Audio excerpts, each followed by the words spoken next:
అనుకున్నాను నేను. బాబు మిస్ చేసిన కళ్ళలో కారాలు కొట్టి చుట్టుపక్కల బయటికి వేసి కత్తితో నా తలపై పొడిచి నా ఒంటి మీద బట్టలు చింపి నా చేతి మీద చేసుకుని జాకెట్ చింపి అసహ్యకరంగా వీడియోలు తీసి వాట్సాప్ గ్రూపుల్లో పంపించారండి. పంపించి మళ్ళీ ఆ వీడియో కూడా మాకు అంతగా మాకు వచ్చాయి. గ్రూప్ లో పెట్టగానే ఇలా చేశారు.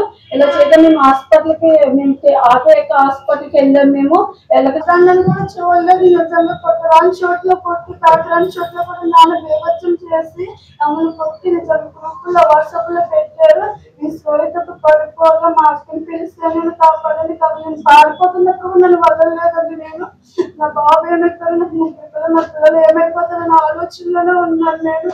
అప్పుడు కూడా అడిపోవడానికి రాదు. తన కళ్ళల్లో కూడా కారాలు కొట్టి తను కూడా రాడ్లతో తలపై కొట్టారు. కొట్టగా మేము హాస్పిటల్కి తీసుకెళ్తున్నారు.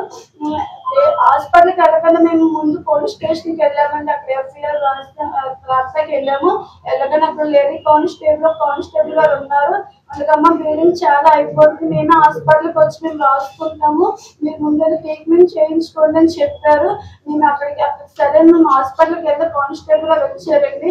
వచ్చి నేను చదువుకోలేదండి పెద్దగా, అప్పుడు చదవటం రాదు. కానీ నేను చెప్పిన కంప్లైంట్ ఒకటి, ఆయన రాసిందేమో మరొకటి అండి. వాళ్ళకి అనుకూలంగా కంప్లైంట్ రాసుకున్నారు.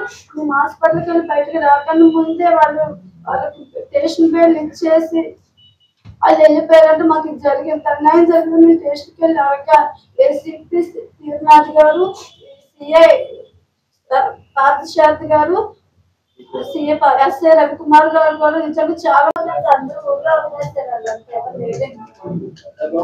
కళ్ళలో కట్టుకున్నప్పుడు కళ్ళలో కారాలు కొట్టేసేసారు.